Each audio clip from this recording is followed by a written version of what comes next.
The wind howled as Emma, Jake, Tom, and Sophie moved away from the haunted house, their steps quickening toward Patch's tent. The weight of the carnival's dark energy pressed down on them, growing heavier with each passing moment. Emma clutched the diary, her eyes fixed on the glowing pages as they flickered in the dim light. The words shifted again. He was never meant for this. Emma stopped, her breath catching in her throat. Patches was never supposed to become what he is now.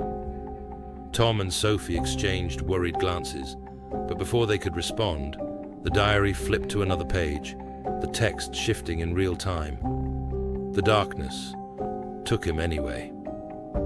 Jake frowned, reading the words aloud. So, Patches wasn't part of the plan, but the curse got him. The pages flickered, the words sharp and cryptic. I couldn't go through with it. Emma's heart pounded. They tried to stop the ritual. The diary's response was immediate. I failed. The ink bled into the page like a cry for help. I tried to stop it, but the darkness struck. A chill ran down Emma's spine. The spirit, the same one trying to help them now, had tried to stop the ritual at the last moment. But in doing so, everything had gone wrong. The curse hadn't been broken. Instead, it had consumed Patches and thrust the carnival and everything in it into chaos. The diary glowed again, revealing another cryptic message. He is a husk.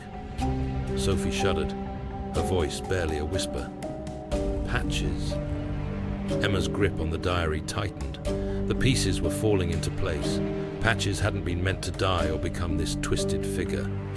But when the spirit tried to stop the ritual, it had backfired, warping Patches into something monstrous.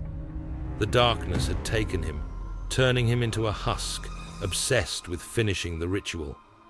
The diary's next words were chilling. He hunts for the sacrifice. Jake swallowed hard. That's why he's after us. He thinks we're the ones he needs to finish it. The wind picked up, and the diary's pages flipped again, revealing the final message. The price must be paid. What price? Sophie asked, her voice quivering. Emma closed the diary, her mind racing. They didn't have all the answers yet, but one thing was certain. Patches was driven by the need to complete the ritual, and he believed the only way to do that was by sacrificing one of them. We'll find out soon, Emma said quietly, her eyes fixed on the dark silhouette of Patch's tent in the distance. The carnival seemed to shift around them as they neared the tent. The lights flickered ominously, casting long shadows across the ground. The distorted sound of carnival music echoed faintly, warped and unsettling. Patch's tent loomed ahead, its torn canvas flapping violently in the wind. For a moment, Emma thought she saw a figure inside, tall, hunched and grinning. He was waiting,